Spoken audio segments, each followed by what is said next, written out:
想要吃什么？我都不懂哎。啊，我懂。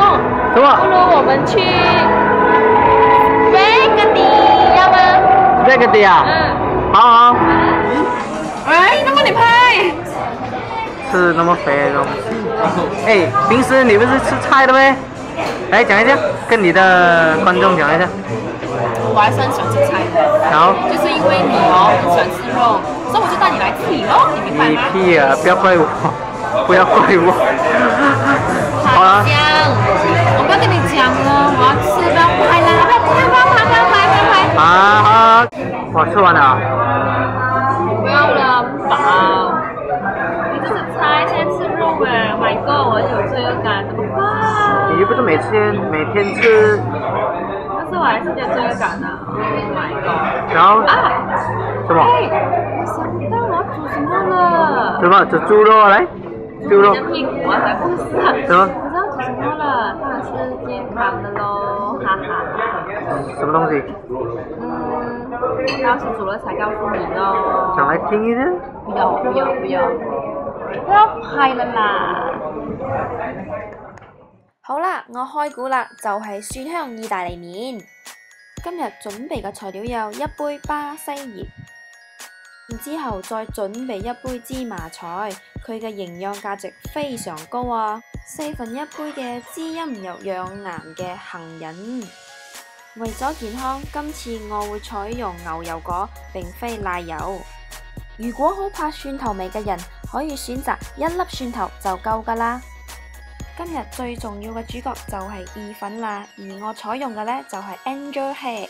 如果都準備晒以下嘅材料，仲等咩啊？今日嘅醬料其唔需要煮嘅，所以就出動佢。好啦，我就教大家如何處理牛油果。好多人認為牛油果係一個好難處理嘅生果，其實佢好簡單處理嘅啫，只需要拎個刀切開兩邊，再輕輕轉一轉，咁就開咗啦。然後再攞把刀哼一哼個種子，再轉一轉個種子，咁個種子就出嚟啦，就係咁簡單。但係大家要小心個手啊！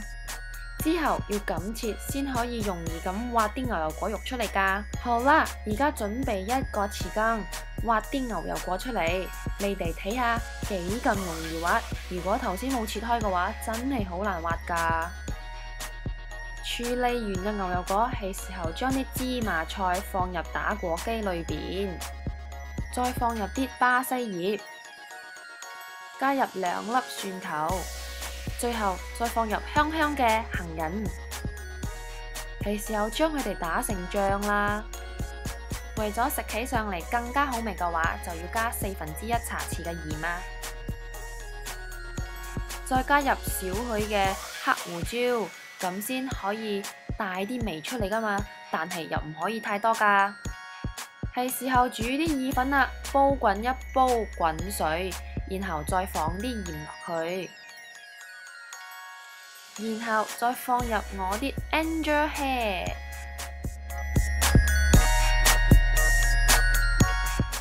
10分鐘後就搞掂啦。呢一個就係搞掂咗嘅成果啦。聞一聞嘅醬料真係好香啊！話明唔使煮啊嘛。咁搞完咗嘅醬料就係咁倒入啲意粉度就得㗎啦。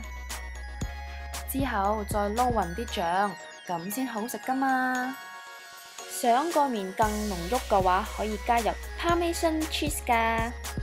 我中意食起上嚟有啲口感，所以加入啲杏仁碎。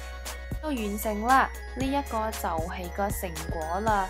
雖然個賣相都唔係幾好睇，但係個味道你哋一定係意想不到啊！係時候試下個意粉啦。個味道好清爽，我包你哋一定會中意，又健康，好好味啊！